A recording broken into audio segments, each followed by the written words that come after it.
Guys, today we are going to be talking about the 5 massive mistakes that coaches make with strategy sessions that leave tens of thousands of dollars on the table, and how to avoid it so that you can turn every conversation into cash. So let's dive in. The 5 massive mistakes. So number 1, massive mistake number 1 is offering free sessions. Okay, so this is huge. And if you're a coach in the life coach world and you've been through a certification, a lot of these coaches, and you were probably included, are trained to give free sessions to get your skills up. And I get it, right? It's to make sure that you've got your skills honed before you go out and start charging people money. I get it. But there's a psychological piece that just gets overlooked. And so you end up with people that have low commitment. Right? This is why you've probably experienced booking a strategy session or a discovery call with somebody and they don't show up, or they cancel at the last minute, right? They're just not committed. They've got nothing to lose. So we want to change that. The other thing is that they're not qualified, or they may not be qualified, right? You don't have a system in place to ensure that they're committed and that they've got the qualifications you need for them to be your ideal client. So think about that for a second. You're basically saying, hey, I'll coach you for free, and letting anybody who wants free help sign up. And we know that's not a successful business model, right? That's an exhausted business model because that's how you're going to feel by the end of it. So this is the first thing. We want to shift it. But I understand that you also don't want to be in a situation where you're charging somebody just to see if they work, you can work together, right? And I get it. You don't want to have that barrier. Especially when you start, it's a bigger challenge. So I wanted to come up with a solution for that. And this is one of the biggest shifts for me, is I started offering risk-free strategy sessions. So that gentleman that I mentioned to you, he had said, I heard you on a podcast, and he reached out and he says, I think that we could be a really good fit to work together. And of course, me, inside of me here, hang on, let me switch my screen up. You can see my face. There we go. So for me, I was like, yeah, you want to work with me? Excellent. I'm in. Like I was in that desperate mode, like I mentioned. And I almost was willing to just send him a link to sign up, but I didn't. I stopped. I took a breath, I mentioned it to my coach, and I thought, no, okay, we're going to create the process and we're going to follow it. So I went, no, the first step is to see if you qualify. Okay, so he's trying to hand me tens of thousands of dollars basically to work with me. And I said, hold on. The first step is, and this is giving the semblance of a system, right? The first step is, or the next step is, to book a strategy session with me to see if we're the right fit. And I'll be honest, that was tough. Okay, that was definitely hard psychologically for me. So yeah, it was challenging. And if it's, makes you nervous, I understand. I get it. I totally do. But it was a complete game changer for me. So in this case, the client said, yes, absolutely. And he paid the fee for the risk-free session. And he ended up signing up. So it was a really good experience. And that was the highest ticket client I had signed up to that point, right? That was a very significant investment. Would definitely fall into the high ticket sales world. And it would not have happened if I wasn't willing to trust the process. So as I go through this, guys, I want you to, to trust the process, right? Trust me on this, trust the process. And, you don't need to implement all of these things that we're going to talk about, but I think it's really important to choose very strategically about what things can fit really easily into your business. Just going to take a drink of water here. So whether you're watching this live or whether you're watching the replay, tell me, what are your thoughts on charging for a session, but in a risk-free way? And I'll tell you exactly what that looks like in a second here. Yeah. All right, let's go back to me for a second. There we go. Okay. So this is the way my risk-free sessions work. And this is how I pitch it too. So the way a strategy session works is you and I jump on a call for 60 minutes where our focus is entirely about building out your sales strategy, trying to find your fastest path to cash. And at the end of the call, if you aren't 100% satisfied that you received at least that $147, so that's the rate, that's the investment, $147 worth of value, then I will push the refund button before we're off the call. Okay, but the key is that the way I say it is at the end of the call if you don't feel like you got the value. And so what that means is they need to show up. Okay, so I think that's a really important part that I don't want to be overlooked. So you can use that same model, right? I would love it if you did. The other thing that I used to do is for the $147, and this is the way I did it with this client as well that I was talking about, is I said at the end of the session, if we decide that we are a good fit to work together, I may invite you to work with me. And if we decide to move forward, I'll allow that 147 to apply towards whatever program we decide. And so it's really easy. It actually makes the sale a little bit easier because I've already got some money invested, but also make sure they show up, right? So I hope that makes sense. All right, let's go back to the slides, guys. Any questions, pop them in the question box and I will get to them either as I go or at the end. Massive mistake number 2, and we'll go a little bit faster here. Not framing the call for authority. So tell me, how often have you experienced this where you're out speaking to somebody at a networking event and you just say, hey, let's go grab a coffee. And you think it's going to be this big strategy event or strategy call where you can sell them something. Or somebody says to you, hey, can I pick your brain? Can we just jump on a call? And you're thinking, great. They want to hire me, and it gets into this long-winded, borderline time-wasting conversation. And maybe it's not time-wasting, maybe it's really valuable, but it's not designed properly to effectively turn it into a sales conversation. And so that's what we're trying to do here is position these strategy sessions so you can deliver a high level of value and then ask somebody if they want additional support. And it's really, really simple when you use this model. So what happens when you don't frame for authority is that there's less commitment, right? There's also confusion, right? Your customer's confused about the context of the conversation. So if you're at a networking event and you were to say, hey, Mr. Smith, let's go grab a coffee. I have some ideas that you might like. Well, he might not be expecting you to pitch.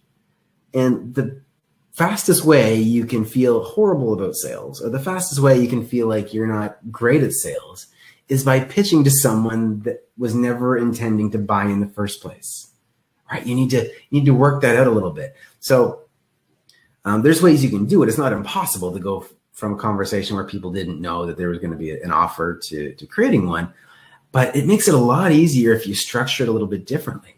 So here's the solution.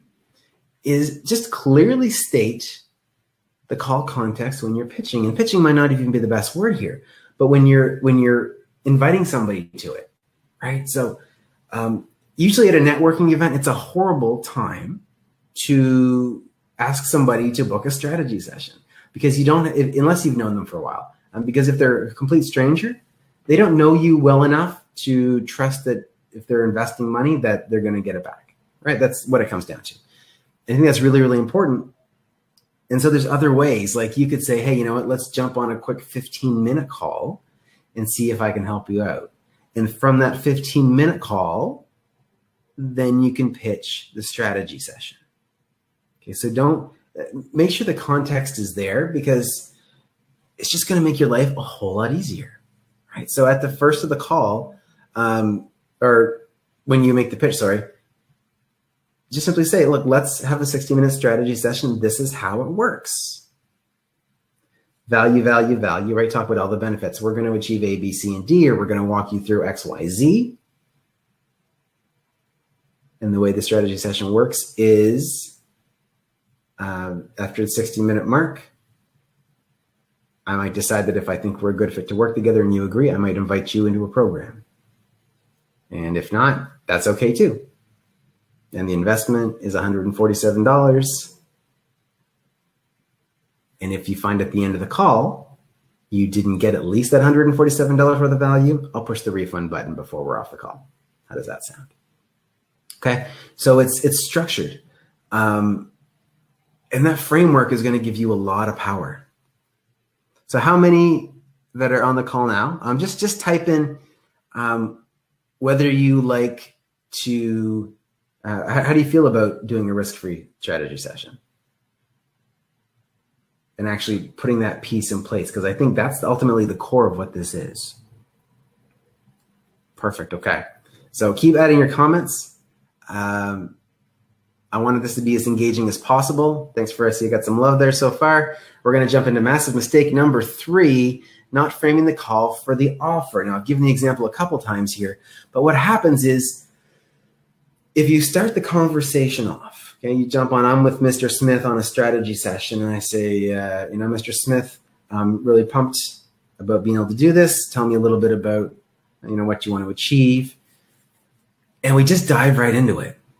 Well, what happens is at the end of the 60 minutes in the structure that I use, I have to go shift from delivering value or helping develop strategy to making a sale. And that can be really, really tough for a lot of people. So I want to change what that looks like. But when you don't frame for the offer initially, you end up having people not accepting the offer. And that can be awkward. And I've got this line, this motto, I guess. All right, that's really an analogy. Where, you wouldn't propose to somebody unless you're pretty sure they're going to say yes, right? I mean, you might not be 100% sure, but it's not likely you're going to get down on one knee and pop a ring out or, whatever process you want to use if you at least don't feel like there's a positive likelihood of a yes. So don't do that with your strategy sessions either. Okay. And in fact, let them know you're going to make the offer. Say, excellent, Mr. Smith. So my goal here today is to help you map out a strategy to grow your sales, find your fastest path to cash, and to give you actionable steps that you can walk away with and implement right away.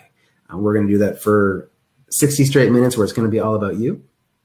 And at the end of that 60 minutes, if I feel like I'm in a position to help you even further, I might invite you to work with me. And if you say yes, that's great. If you say no, that's great too. Sound good? And you'll say yes. And that's it. Just let him know that it's coming, right? So that way, he or she, in this case, Mr. Smith, he doesn't spend the next 60 minutes wondering if you're going to make a pitch, right? Let him be focused on the content. Give him permission to absorb what you're offering, right? Give him permission to focus on getting the value. And then once he's got that value, then he can talk about all the reasons why he might not be ready to work with you, and that's fine, right? So that's really, really important. So that resistance that can be created is it's powerful, but in the worst way, right? How often, think about a time when you've been in a conversation with somebody and all of a sudden they came out of nowhere and pitched to you.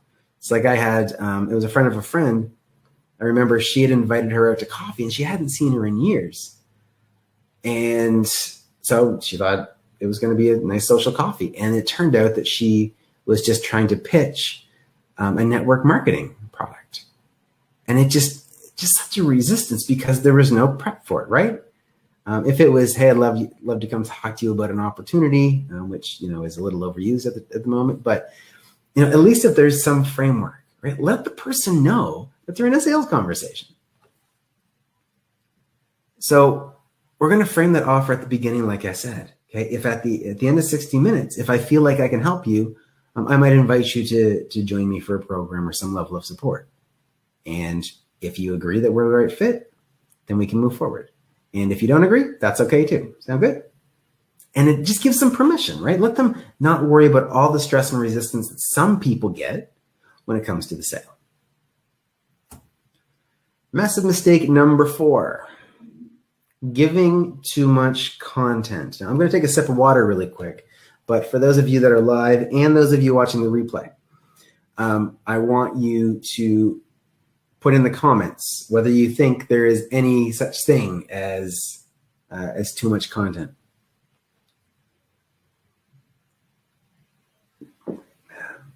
Okay. So I used to believe, let me switch my screen so you can see me again for a minute. There we go. Okay. This way. There we go. So I used to believe that the way to give value was directly through content. And I believed it for years and years and years. But one day I did a sales presentation. It was on sales for social media, and it was at a local real estate office where I grew up. And I had this big presentation planned out, and I was planning to go for 2 hours. And it turned out that I actually went for 3 hours. And people just started to glaze over. And the content was great. Everybody loved it, but they just started to fade. And 3 hours is just too long anyway, unless you're Tony Robbins, I guess. But it's just too long without a break. And so they were just trying to absorb all this information. A lot of it was very, very new. So it was tougher to process. And so at the end, I think it was like 30 or 35 people in the room. And I was sure when I made an offer at the end, people were just going to start throwing their hands up. And what happened is I had one person who, she said, "I have to leave. Can I get your card?" Because she saw part of the offer. And then I ended up closing her after the fact, but nobody in the room that stayed to the very end bought anything. And part of it was because I just overwhelmed them, right? And so what happens is, to my slides, okay, they get information overload, right? It's just not valuable to them. If they're overwhelmed, they're not going to absorb any more content. Let me go back to my slide. There we go. Second part is sometimes they can feel like their problem's been solved. Now, I'm not a fan of the idea of withholding content, withholding information. Like, that's just not my style. But one thing I've learned is, other than overwhelming people in that particular situation, I've also learned that if somebody absorbs so much content that they're overwhelmed, they start to think that there's pieces there that are already in place that all they need to do is implement, and they'll see these really great results. And so there's too much information for them to process exactly where the gaps are. And so they also end up not wanting to buy. They're like, well, I've got all this information for free and I haven't used it yet. Why would I go and spend more money? And so that can be a really common challenge. So just be aware when you're in these strategy sessions and trainings like this, webinars, they're a little different because you want to give really good value. And they should be structured in a way that people can absorb the content very easily. But in a strategy session, you can go through so much content so fast, and one-on-one, you can get so deep that if you go overboard, like you're going to have people's eyes glazing over. They're just going to check out. So my suggestion for this is that you focus on framing the process. So for example, if you're, let's say coaching on sales, for example, okay? I don't necessarily, there's two ways I'm going to do a strategy session with you if you want to improve your sales. One, I'm either going to focus on one particular area that I want to give you a quick win in. For example, I've got a client that has hired me to do their big ticket sales calls for them. And often we work on developing how somebody's idea can turn into a high ticket program. Okay. And so that's one way, but that's really the goal of that session. It's less about a sales strategy session, more about how to create the program. If I'm doing it myself, I'm going to say, where do you want to be? Where do you want to go? Where are the gaps? And I'm going to dig in a little bit and actually help you map out the strategy. I'm not going to go through and start scripting a Facebook Live presentation for you. That's too granular, too deep. I'm not going to get where I need to go in 60 minutes, right? But and it's not valuable. You're going to give them a script and they're going to walk away and be able to do one Facebook Live. But that's like, it's like giving somebody a fish instead of teaching them to fish, right? Like, it's not valuable. And then they feel so so satisfied and so completed with that one piece, they might not go and invest in any more support because they've got the one master script for Facebook Live. And we all know that that's just not going to do it. So focus on the process, right? Focus on what you can share with them in the process that they can take away with them and can implement. But don't put them in a position where you're getting right into the nitty gritty and overwhelming them, because it's just not going to work out for them. It's not going to work out for you. Massive mistake number 5 is shifting into sales mode. So I mentioned at that magical 60-minute mark in my 60-minute strategy sessions, that's about the time when I start to offer support. But we make this mistake where we think now we're in sales mode, and a couple things happen. Like we shift our voice, we shift our body language. So if I'm, let me put myself back on camera here. There we go. So if I'm having a conversation and I'm just engaging with somebody, I'm trying to do a presentation or a strategy session, and then suddenly it's sales time and I have to go, okay. And it changes, right? There's a shift, especially if you're anxious at all about sales. It can be a huge, huge challenge. And so we want to get rid of that. Let me go back to my slide for a second here. So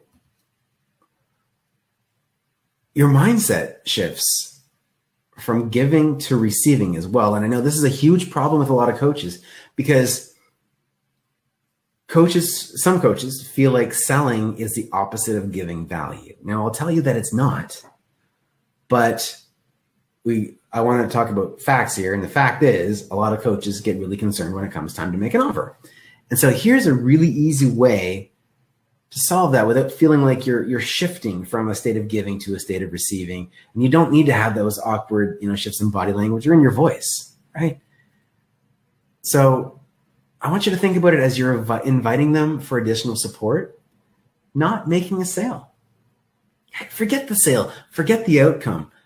This huge thing, one of the best things I learned from my coach, Joshua David Hayward, is he taught me to not be attached to the outcome. And that is an absolute game changer, okay? Do not be attached to the outcome, because if you're associating a win or a loss or a success versus failure to somebody else's decision, then you can obsess over that, right? So let it go. Like when I say, and when I frame my calls, that if at the end of the session we decide to work together, I'm going to invite you to work with me. And if you agree that we're a good fit, then great. And if you don't, that's great too. I sincerely mean it. Okay. I might want to go make a sale, but if it's not the right fit, I'm not going to push it. And if I haven't done a good job building up to that offer to show them the value, that's on me, not on them. Okay. So I think that's really, really important. Don't be attached to the outcome.